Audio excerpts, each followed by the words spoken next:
死者叫温小婉，24岁，是八仙酒店的秘书。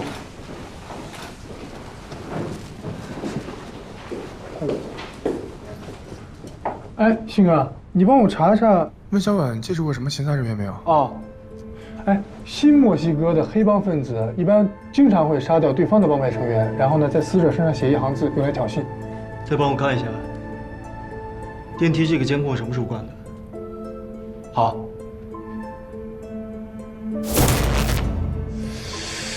如果真的是帮派争端的话，一般都会用墨汁在死者身上纹一些挑衅的话，而不是用普通的笔写呀。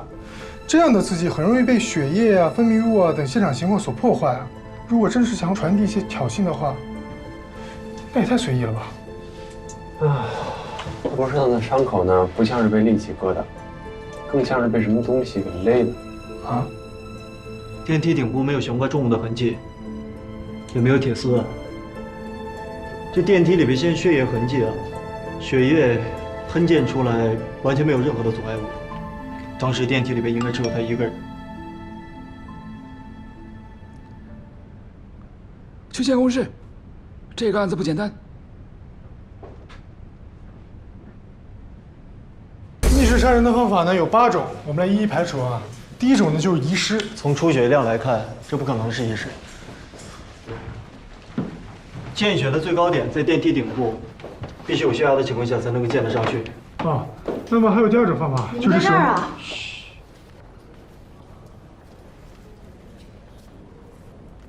上来。啊。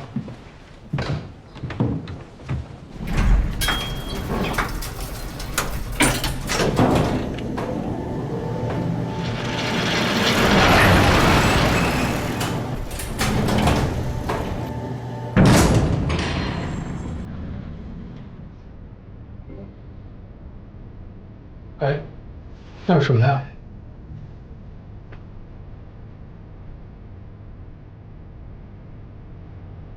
我这位痴蛋存在的意义了。啊？蹲下。啊？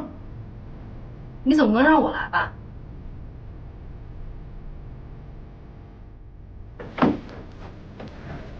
轻点。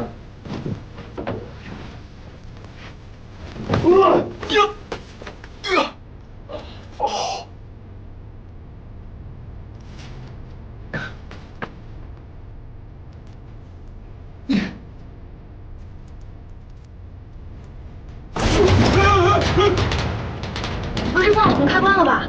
哎，电梯的控制开关可是在底层啊。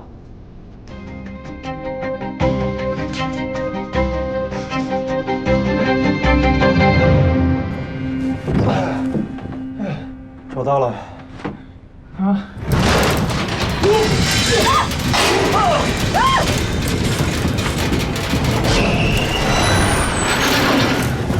靠电梯灭！喂！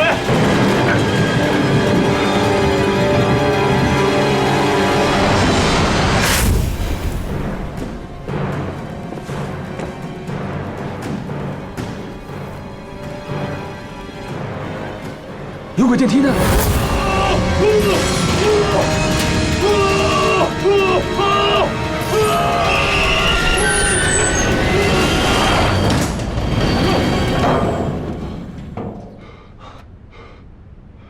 死者的伤口在颌下三角，现在只有机械的力量才可以将头撕断。那这个工具呢，就是这条项链。假释是需要验证的。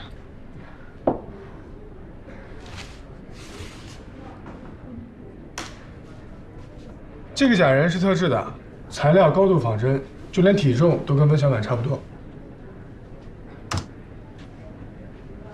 3、2、1，掉。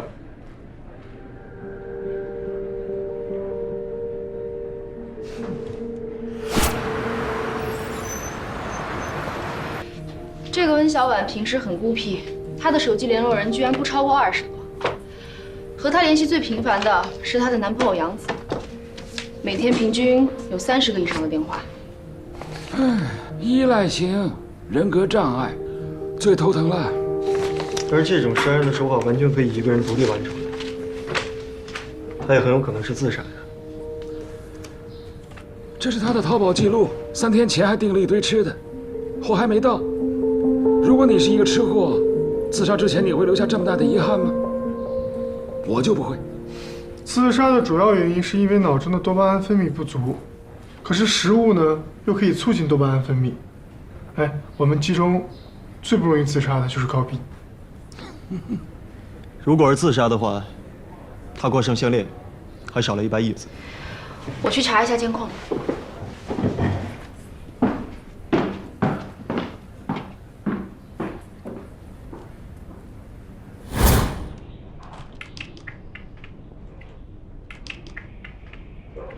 要不然你出去会儿吧，我工作的时候不习惯有人看着。我说什么话令你不高兴了吗？哦，还是我忘了低调啊？你是忘了要闭嘴？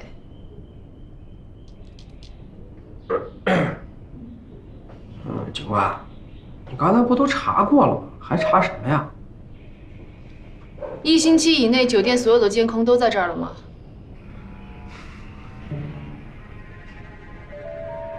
哎，你很冷吗？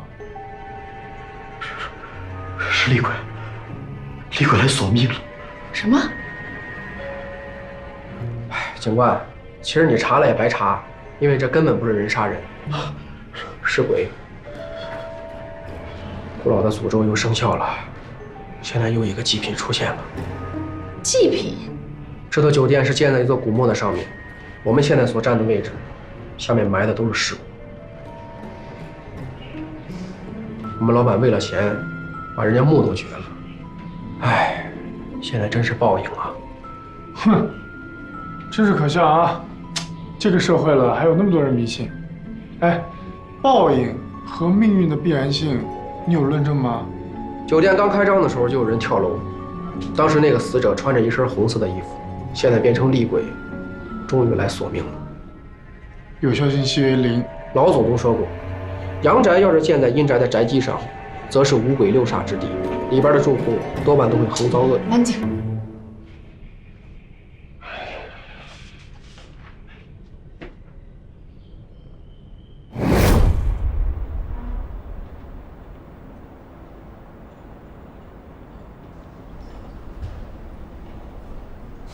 放松点啊！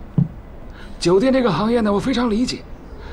大堂经理，嚯，工作很多，责任重大，又辛苦。喝口水，慢慢说。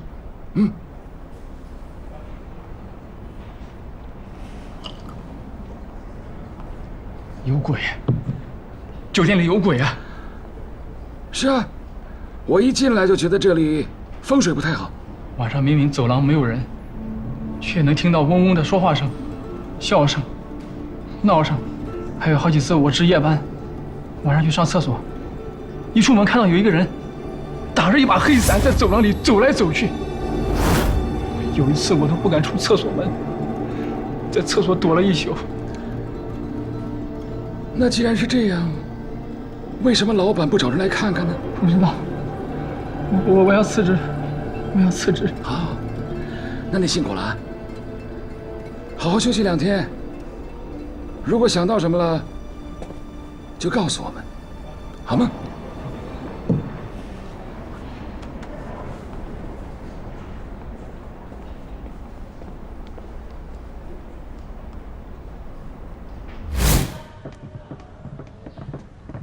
教授，大堂经理那边有什么线索了？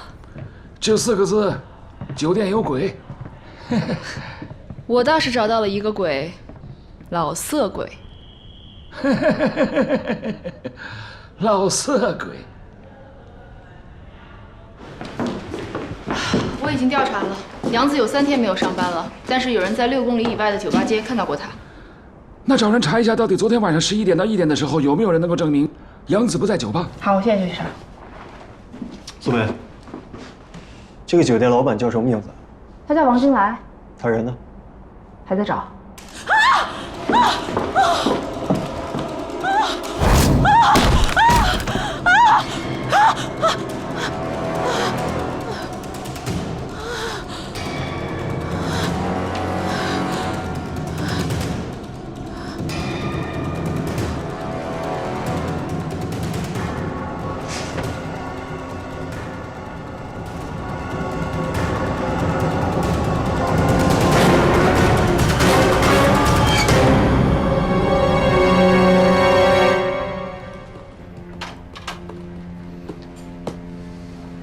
我查了一下，这间房间是没有开房记录的，也就是说，清洁工是直接进来打扫的。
应该不是他自愿的吧？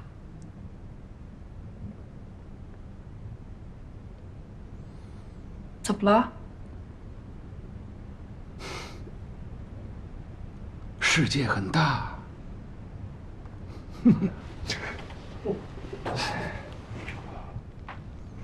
哎，这也太奇怪了吧！他竟然是被溺死的。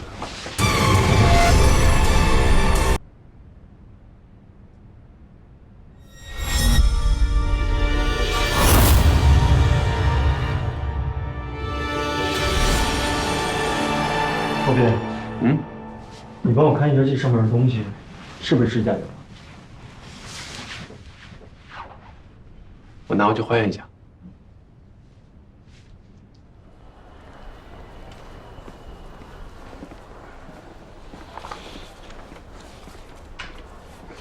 哎，医生，里面好了没？你看病吗？我不看病，我是说里面的病人。病人早走了呀？啊？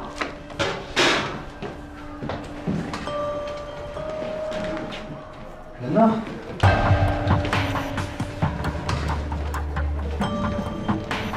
喂，他不见了。啊！喂！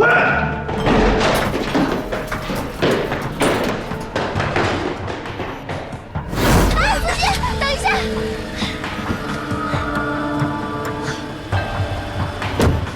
停车！师傅，快点快！这是变态，他追着我，我车费是双倍。司机开门！快走啊，师傅！哎，别给他开，师傅！我是警察。他骗人的，师傅，你快走啊！这是他的耳钉，你看。朱姐，你们俩玩呢？我没有，师傅，你别信他的。啊！这事儿你知道吗？这事儿我一个打工的怎么会知道？你在这个酒店里已经干了4、5年了，人又挺机灵的，老板的行为举止你多少应该知道一点吧？温小婉，我只知道她跟酒店的主厨杨子原本是男女朋友，但是前几天他们已经分手了。具体的分手原因跟王总有关吗？这个我真不知道。这条项链你见过吗？这不是去年温小婉过生日，杨子送给她的吗？你一晚上多少钱？神经病！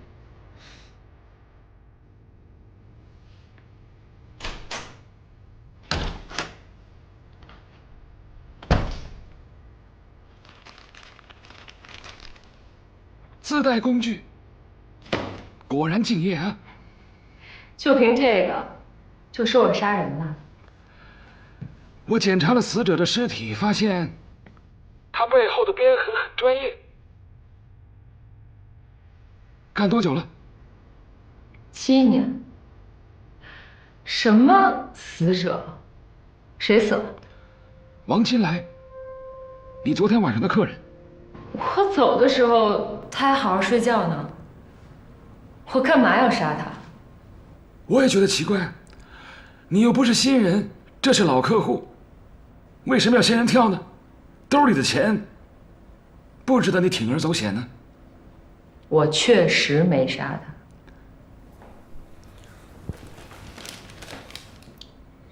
这杯子上面有你的指纹，经检测饮料里面有安眠药，是你在他洗澡的时候放进去的。反正我走的时候他正打呼噜呢。那天他有点暴力，我心情不爽。我知道他有吃安眠药的习惯，塞了几片我就走了。啊，捆绑，那是他要求的。我其他姐妹都能证明，他的习惯呢。不好意思，梁教授，打断一下，好像确实不对。我记得尸检报告上说，王金来的死亡时间是凌晨3点，他好像12点就发现了温小婉的尸体了。这么简单的问题。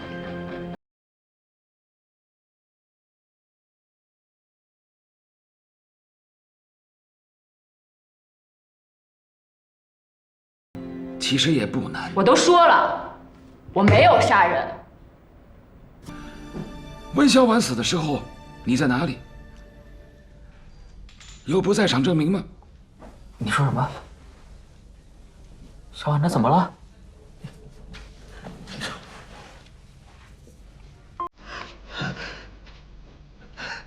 她死了。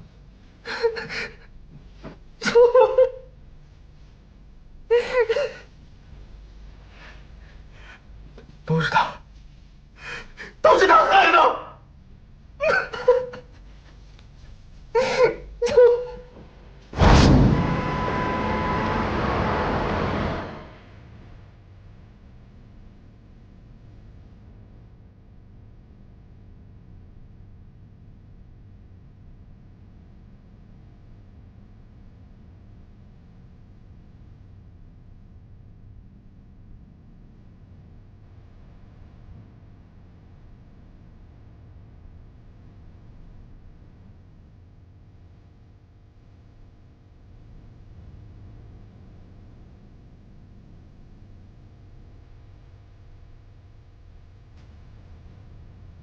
是空调的。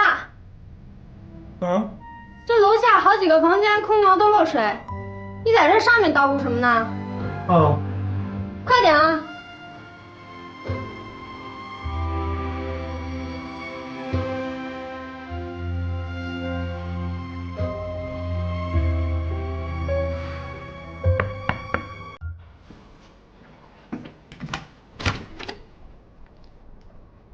你谁呀？你好，我是警察，打扰一下。我没犯法。我知道，我知道。哎，我问您一下，您昨晚有没有听见隔壁有一些奇怪的声音啊？昨晚，我什么也没听见。哎，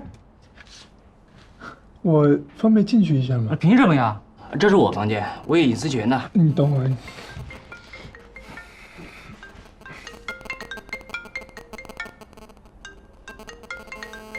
没事了，打扰了。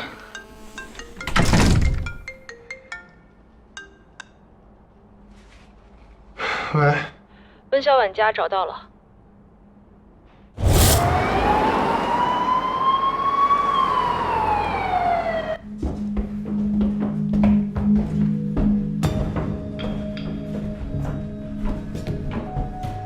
这就是小婉住的房子。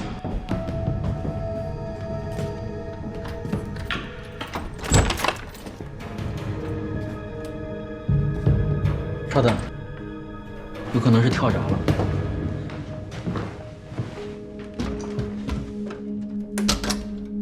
你倒是挺熟悉的呀。2年了，能不熟悉吗？小安胆子小，每次跳闸都会打电话让我过来。今天，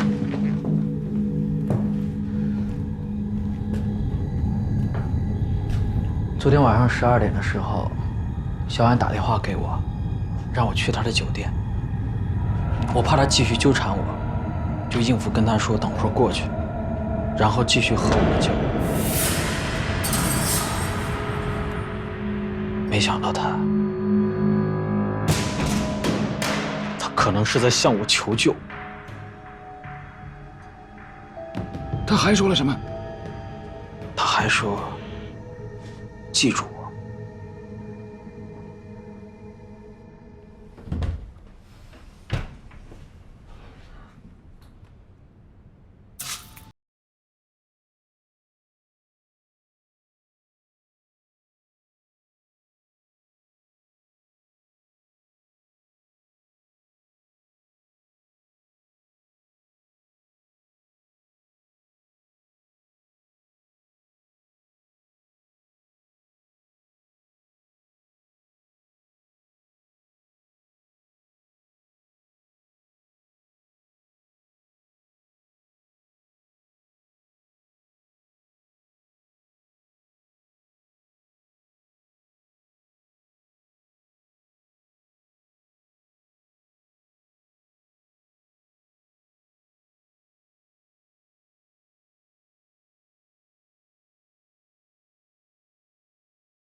想要什么，就靠自己争取好了。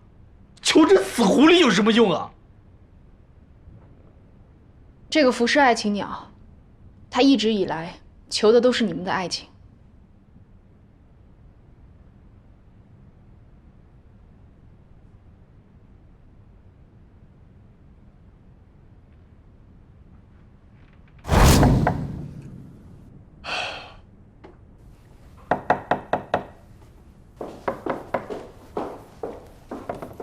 你好，怎么了？能不能帮我再开一下1419的门？这间房间的空调你不是已经修过了吗？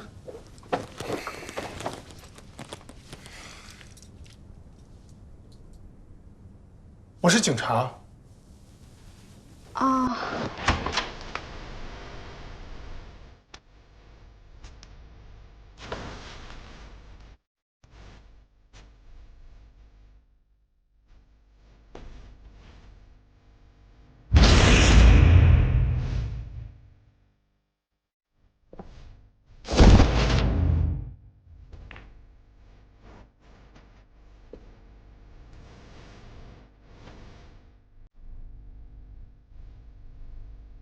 来，杨子和钟贤都没有杀人动机。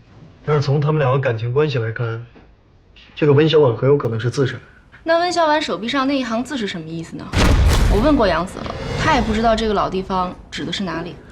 12点到凌晨4点之间，有谁进过王金来的房间吗？14楼的监控一直都是开着的，我也确认过了，没有人进去。难道真的是密室杀人？是密室，但不是杀人。哎，我给你们看个东西啊，那王金来住在酒店的情趣套房，但是他很幸运又很不幸的是，他隔壁住了一个偷窥成瘾的家伙，在他屋子里安了摄像头，帮我们拍了这段视频。摄像头对着床，果然看见王金来被钟贤绑在床上，穿着女装挣扎。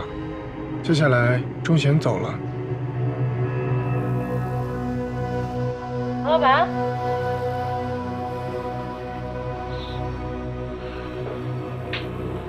凌晨3点时，王金来醒了，发现自己被绑着，开始挣扎。挣扎的过程中，脖子上的铆钉扎破了水枕头。由于他面朝下被绑着，鼻子很快就陷进了水里，然后慢慢的把自己淹死。我明白了。这也太扯了。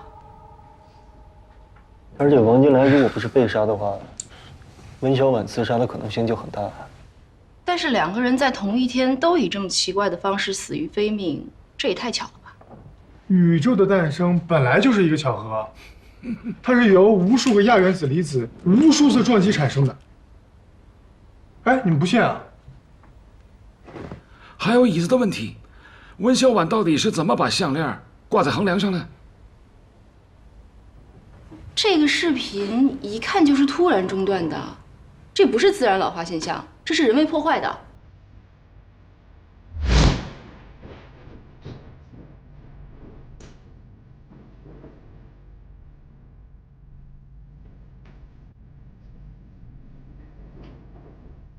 破坏监控有很多种方式，但是我没见过这么笨的。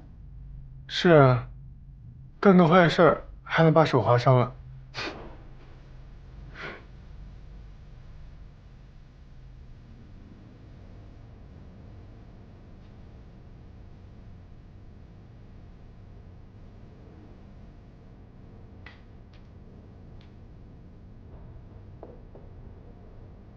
真晦气，这样子啊，肯定被女鬼缠上。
DNA 检验报告出来了，血液确实是魏江婉本人的。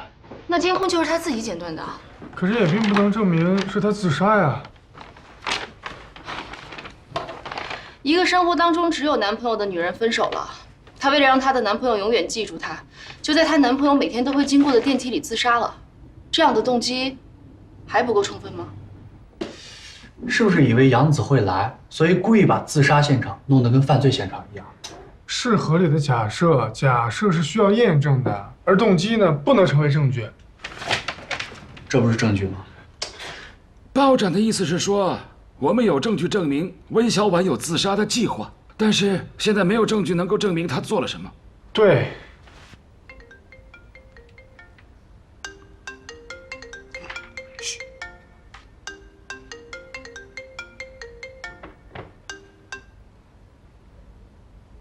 喂，救命！什么情况？你在哪里？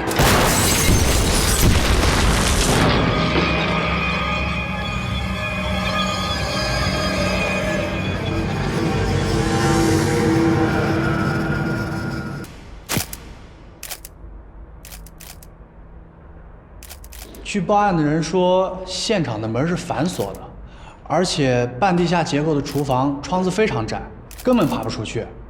所以说，杨子应该也是自杀的。哎，你自杀之前会给警察打电话喊救命吗？别太早下结论，说不定真是密室杀人呢。煤气管道断口异常的平整，应该是人为剪断的。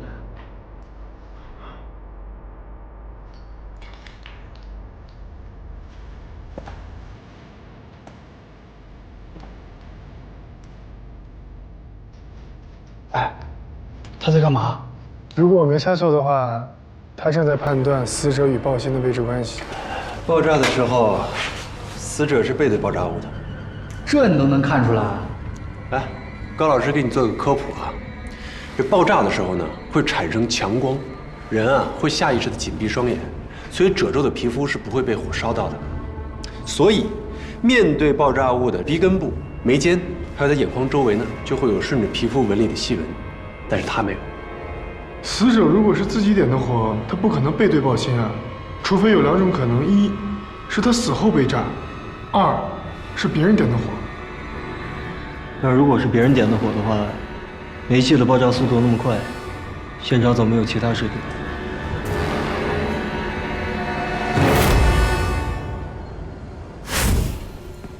你们昨天真的没有人跟他说过话吗？杨子都被女鬼缠身了，这谁还敢跟他说话？这也太晦气了吧！是啊，现在他不就被女鬼招过去了吗？那你们当中，谁是昨天最后一个见到杨子的？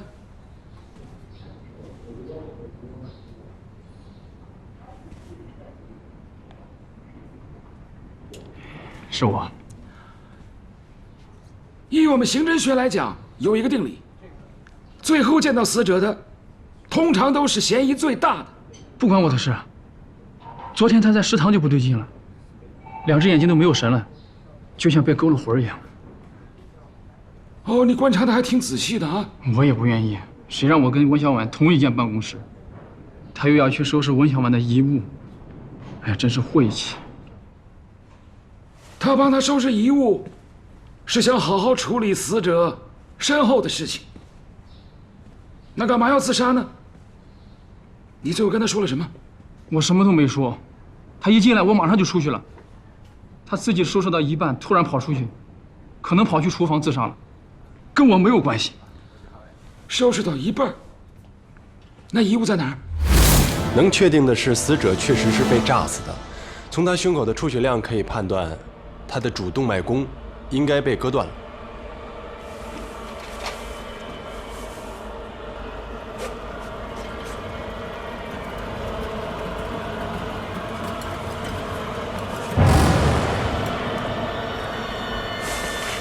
这个才是真正杀死杨子的凶器。哎，他不是被炸死的吗？这也算是被炸死的一种。这个碎片被爆炸力抛出去之后，成了一把锋利的刀，割断了死者心脏上最大的一颗动脉。而且你看这个速度，一定是爆炸所致。还有这个出血量，更能证明杨子是被爆炸所伤。不错啊，背得比我还熟。哎，我第一次看到有人自杀之前还在嚼口香糖哎。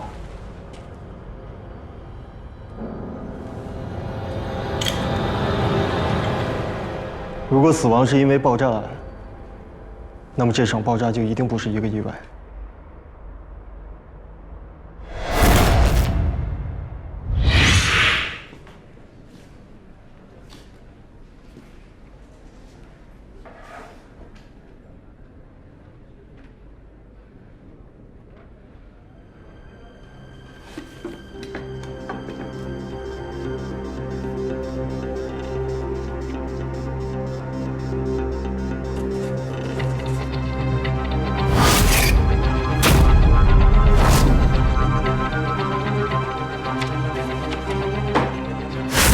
首先，他被打晕，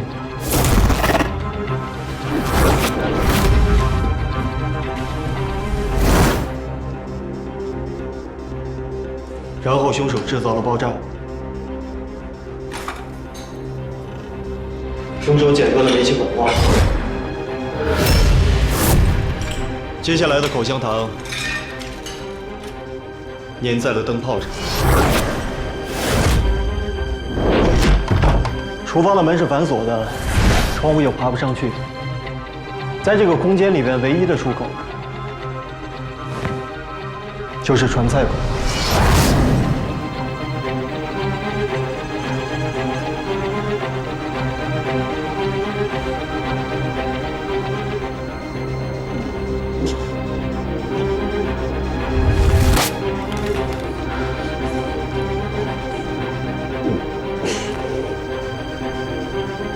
救命！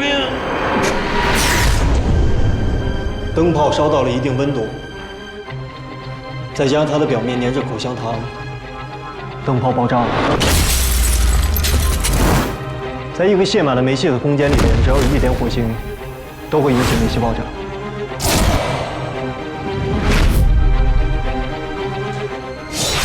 他就是这么死的。口香糖上的 DNA 经过高温灼烧，是不是已经检测不出来了？那肯定检测不出来的。目前我们只能简单的判断凶手的体型偏瘦。以传菜狗的斜线对角线为最大参照物来讲，他的臀围应该不超过90公分。那就排查酒店内的所有员工。你为什么会认为是酒店内的员工呢？那你的意思是说，杨子的死跟温小婉和王金来都没有关系，是吗？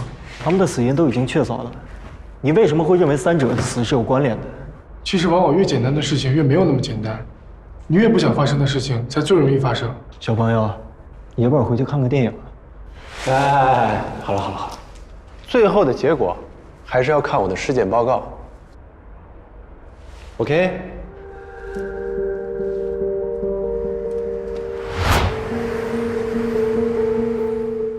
我帮他调查了监控，这个罪犯要么是足够幸运，要么他就是对监控了如指掌。我觉得后者更靠谱。概率小，不代表不可能发生。可是我还有一个发现，你们想知道吗？看来不是从酒店监控录像里找出来的。我们要感谢1419的偷窥狂，他给了我们不少证据。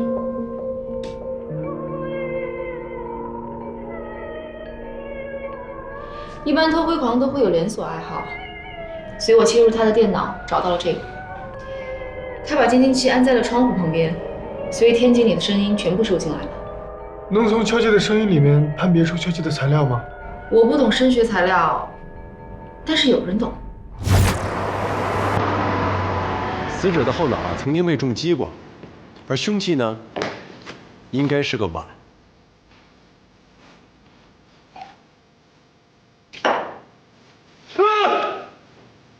我跟你说，这个距离今晚肯定碎。陶瓷碗肯定不行吧？那如果要是金属碗呢？我在死者伤口附近的血液里面找到了很多金属残留，所以有可能是金属碗。我怎么老觉得这个酒店里有人故意逗我们玩啊？死者的帽状结膜大量出血，证明他之前被人拽着头发拖行了一段路程。如果不是复仇，案发现场应该离厨房不远，拖着头发，太费事了吧？还有更奇怪的，死者的眼角膜无缘无故的不见了。眼角膜不见了？要是有人花这么大功夫跟咱们玩啊，我们倒是应该好好的陪他玩玩。好吃吗？随便吃啊！哎呀，我一直觉得你们酒店的员工呢很奇怪，明明又时尚又年轻，怎么会跟我隔壁那个老太婆一样这么迷信呢？我们老板就挺迷信的呀。对对对，你有没有听说我们老板当初建这栋酒店的时候挖出来一个墓啊？那挖到冥器了吗？哎，大叔，这您都知道啊？原来他发了死人财啊！哎，这你也知道啊？怪不得这个酒店这么邪，原来他是偷了死人的东西，人家不高兴了，他还敢在这里天天待着，他一定是藏了一些护身符啊。有没有好像一些碗呐、金器啊类似的东西啊？聚财碗，专捞偏财，就这个。啊，这你也知道，我们老板当初就是从古墓里拿出来这样一个碗。不过听说，自从老板带了这个碗在身边之后，我们酒店啊就开始出现自杀、闹鬼的事儿。那他为什么不把这个碗扔掉呢？那当然不行啦！你看我们这酒店生意冷冷清清的，不过老板却偏偏莫名其妙的越来越有钱，这不就是那今晚的作用吗？那个碗经常后半夜从天井里传出声音来，话说10多年前跳楼的那个就是从天井跳的，据说冤魂一直藏在酒店里出不去。哦，哎，接着吃，接着吃啊！刚刚我用拟声器建了模，这个敲击声与筷子敲铜制碗边的声音有84%的相似度，同时碗里会有水，所以声波会更加复杂。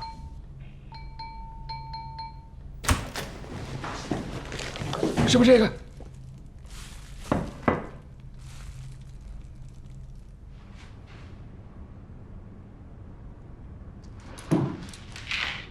可是呀，我们该交心了吧？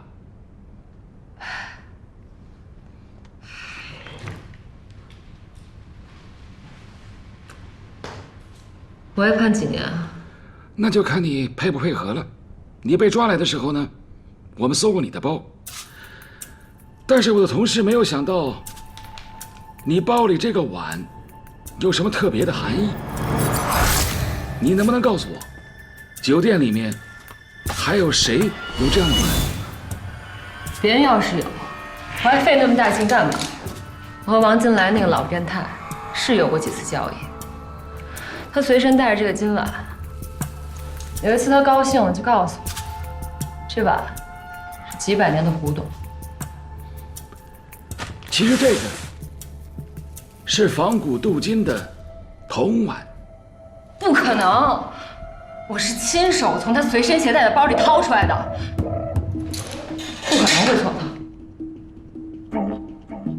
除非，是不是你们办公室里有人掉包？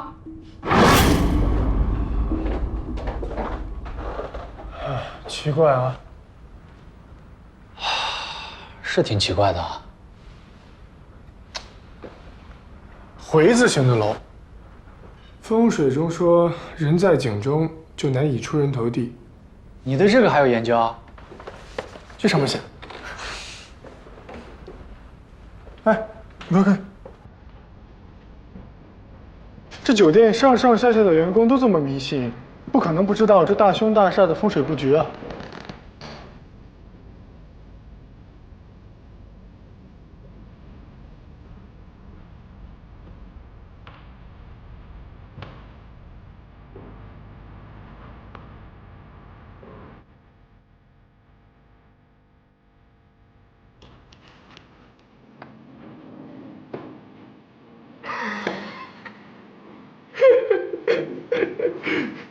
你傻笑什么呢？哎呀，这本书啊，应该叫《笑话大全》。我给你看一条啊，特别有意思。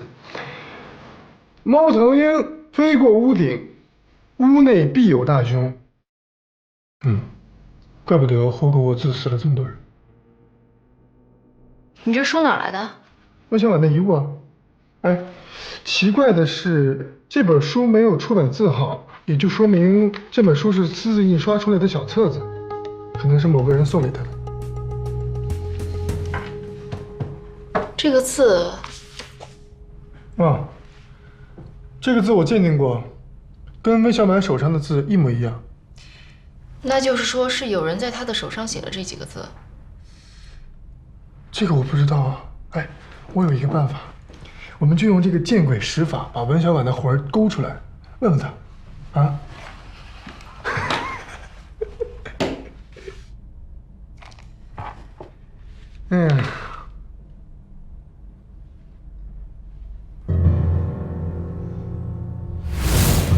还有更奇怪的，他的眼角膜无缘无故的不见了。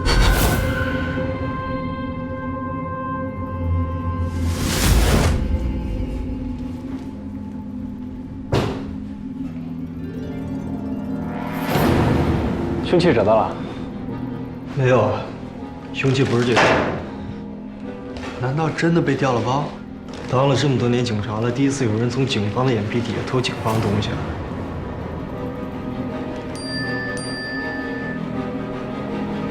死者有没有被剪掉一撮头发？哎，杨子头发有没有被剪？他头上的头发被剪过，你怎么知道？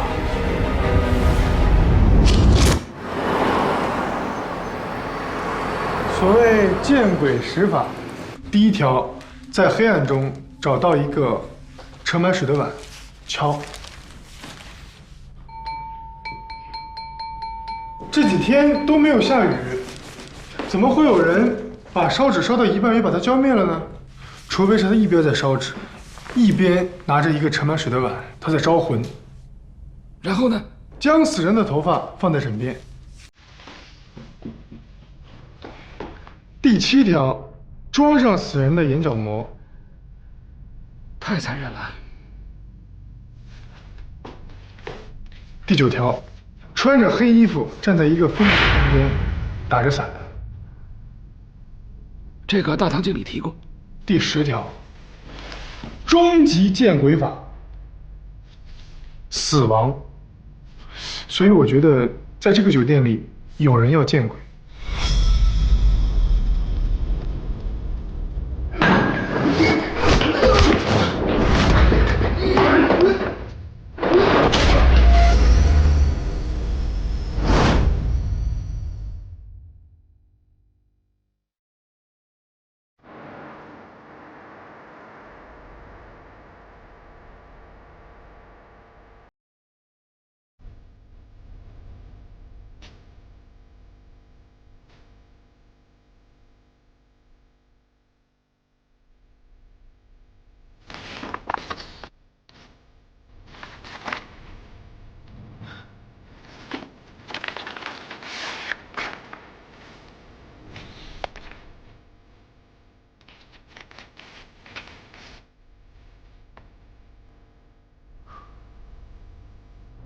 不是粉地啊。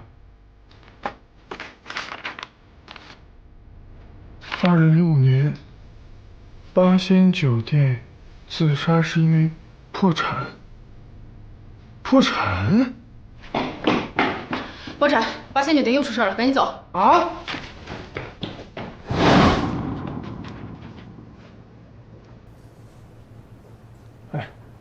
尸体是在收监听设备的时候发现的。是我报的案。死亡时间基本可以确定了，比杨子晚，应该在凌晨6点钟左右。致命伤就是他额头撞击伤，凶手应该是抓着他的头，狠狠地撞在了这个桌的桌角上面。凶手是撞了很多次才把他撞死的。现场的指纹呢？除了死者的，没有发现其他人的。凶手应该是戴着手套的。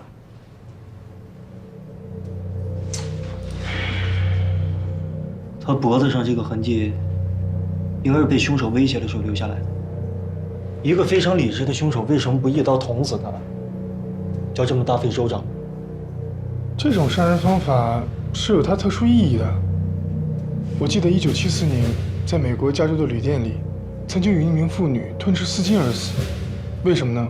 就是因为她妇女和她情人约会的时候，脖子上系了一条颜色非常奇怪的丝巾，她就会认为，情人之所以拒绝她，就是因为这条丝巾，悔恨加羞辱感，导致她吞掉丝巾，卡住喉咙，窒息而死。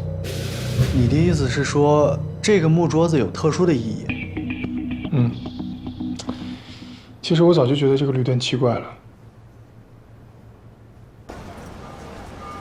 徐淼，48岁，离异多年，在1419酒房住了半年。来 ，Coffee time！ 谢谢。那，你的咖啡。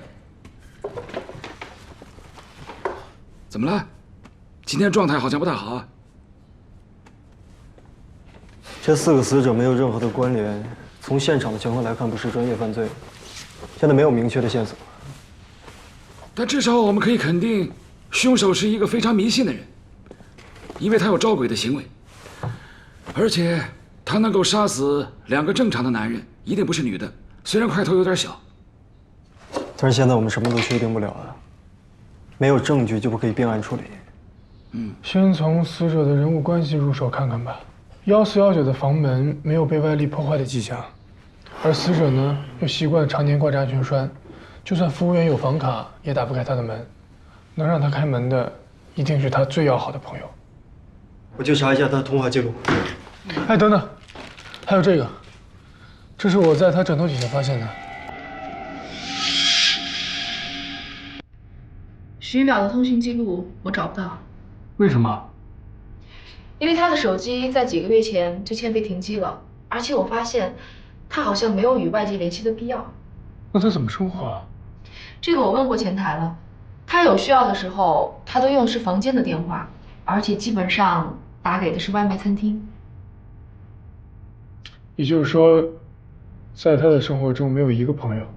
也不一定吧。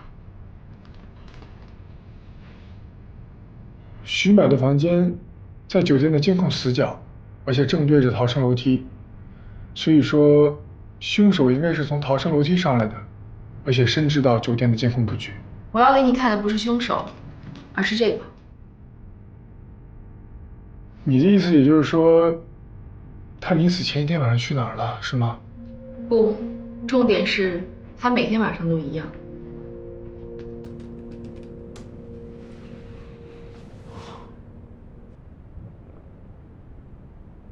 这个人有奇特的夜生活习惯。最怪异的是，每层楼层监控都没有拍到过他出电梯，他就像是10点被电梯吞了，早上5点又被吐出来一样。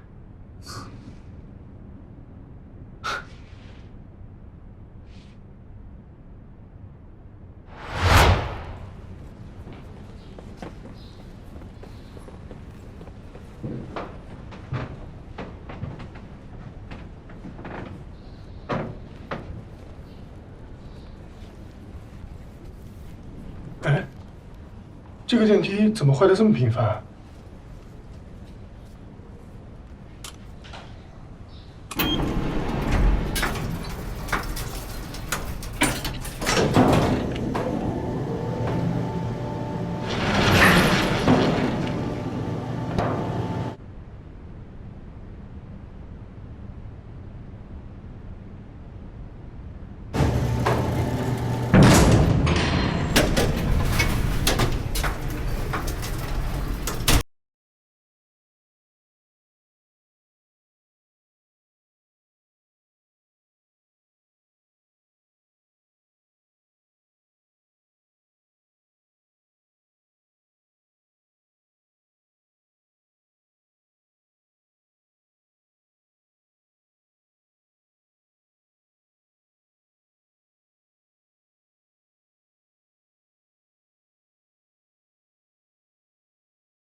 你知道开设赌场要判几年吗？真的不关我的事。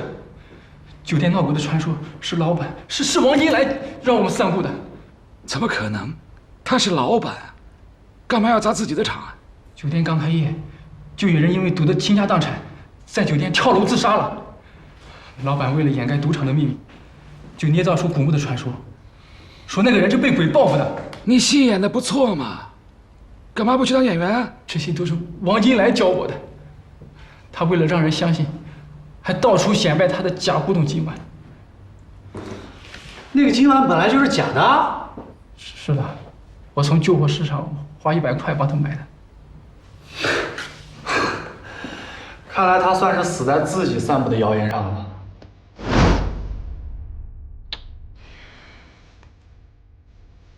我觉得这群赌客是临时散场的，因为那天温小婉死了，所以他们听到警察来了之后就跑了。但是徐淼却是在18号凌晨死的。徐淼那边一个赌友告诉他了一个新的赌场，他去赌完之后回来立刻被杀了。我觉得凶手一定是他一个特别熟的赌友。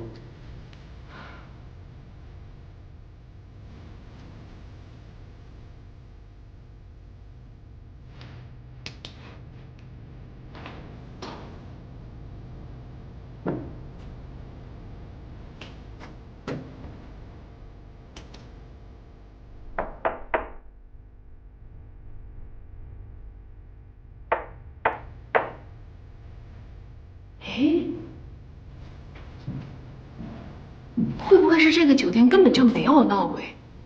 那些员工所说的欢歌笑语声，会不会是从这个管道传上去的？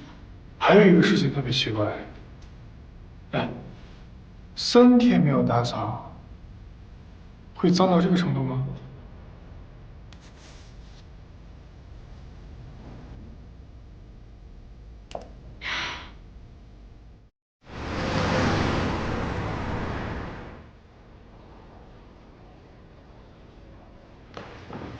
哎，货长，辛苦了，就1辆。谢谢啊，我不吃这个。啊？这上面很多防腐剂的，影响智力。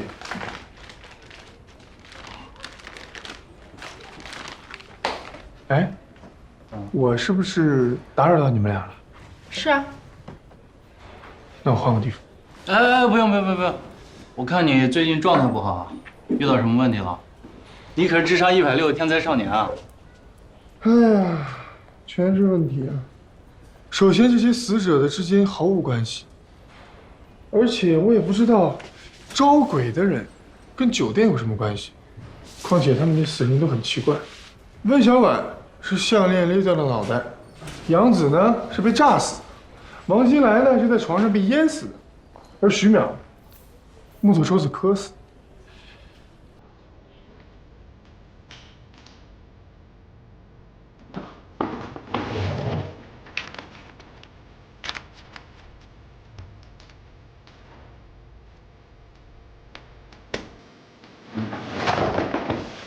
谢谢啊。什么状况？这孩子又犯病了。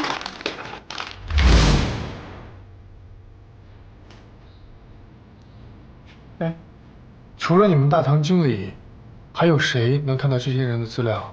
保安也可以，怎么看到的？因为大堂里有2台可以上网的电脑，但是上网前必须找保安登记身份证资料。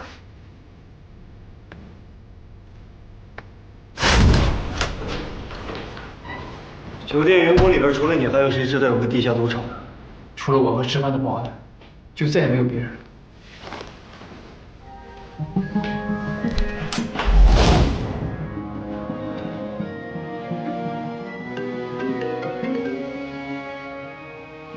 这里没人，但是2个保安的手机都已经关机了。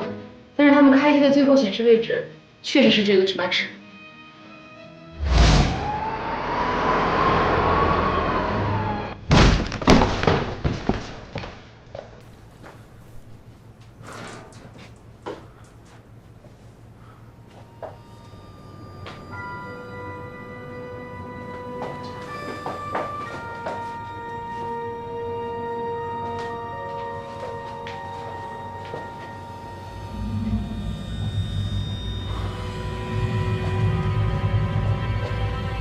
他就是那个招魂的人，而且招的是他母亲的魂。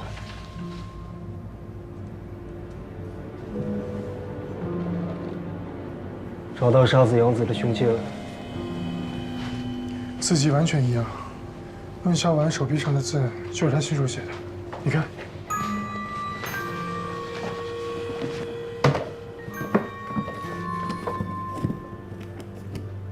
你在找什么呀？就是这个，上面写的很清楚。五鬼运财的大法就是将5个金木水火土不同命运的人，用5行的方法杀死，取其魂魄，炼成小鬼。温小婉命中带金，而酒店老板是水命，杨子为什么会被炸死？因为他命中带火。徐淼五行属木，于是把他推到木桌子上磕死，是吗？他们觉得五鬼集齐了4个，最后1个很快就会回来，所以不会收手。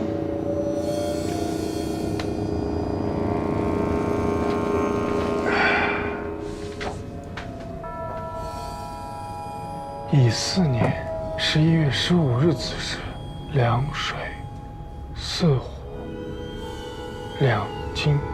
乙巳年11月15日子时，两水4火2金。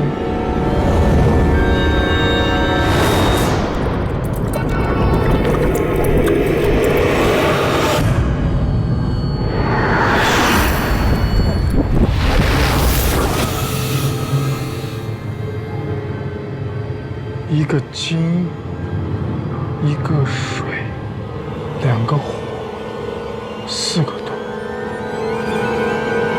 土啊！糟了，他们有危险！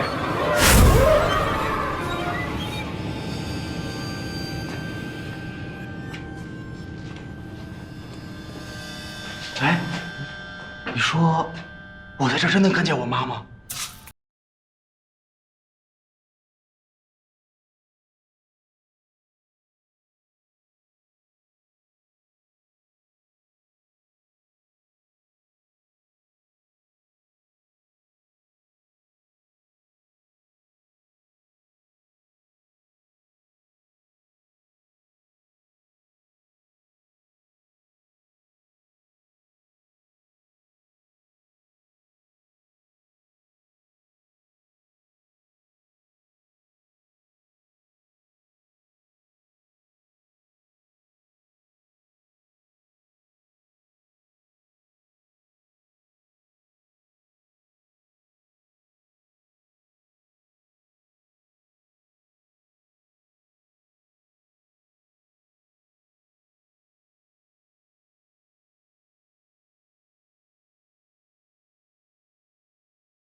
就算这里3天没有人收拾房间，也不可能会积这么多。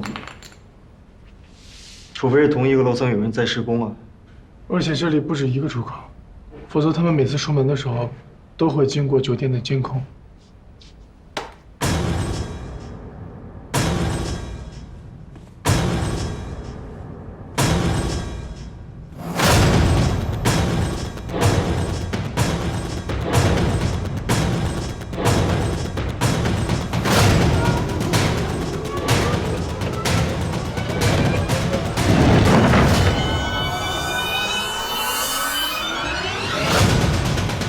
首长，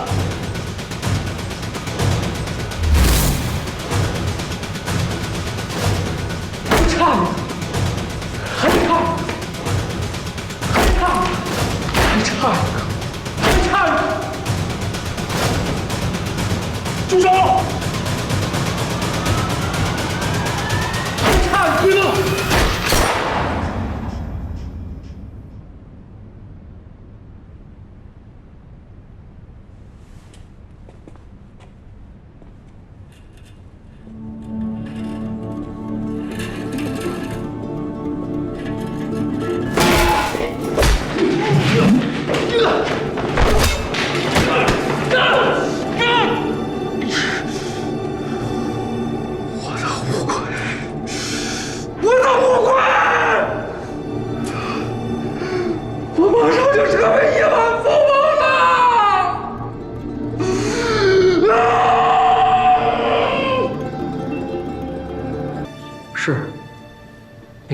他说过一些事情，他不听啊。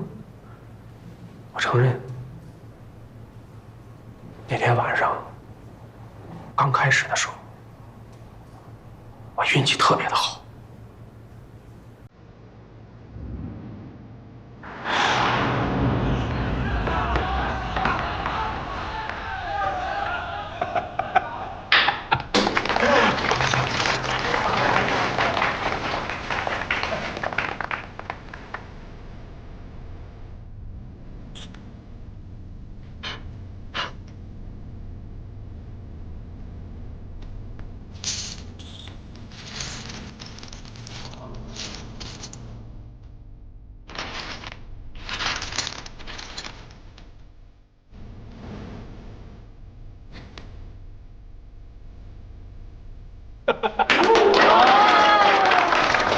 慢。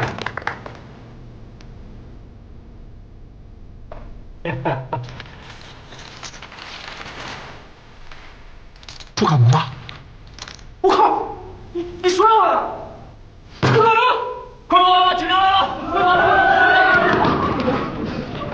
胖保安告诉你五鬼运财，最后你却把他给杀了。是，我是把他杀了，但是我绝对不会亏待他。我给他找了全中国最好的风水宝藏穴，我要让他的子子孙孙福泽无穷。你真是走火入魔了，到现在还没有醒过来。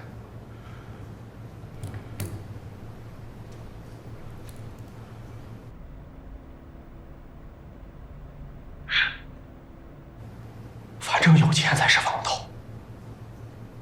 我曾经找过一个高人给我算过，他说我这辈子命特别好，晚年能享福。可是你的晚年很可能都在监狱里面烂掉，更有可能你根本就没有晚年。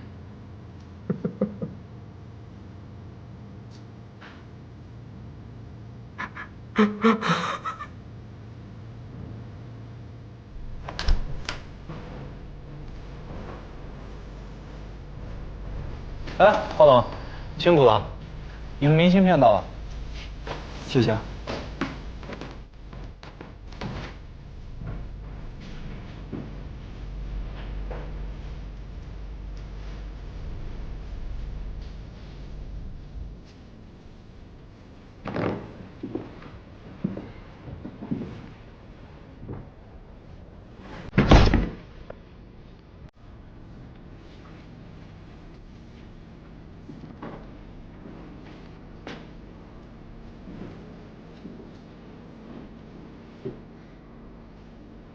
怎么了？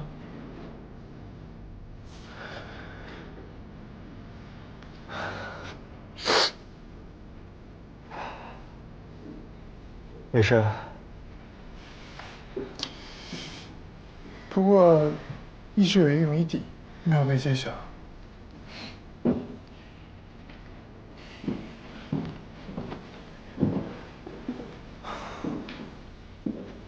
文秀案自杀了以后，垃圾箱是怎么跑到原处的，对吧？嗯。我的推测是那天啊，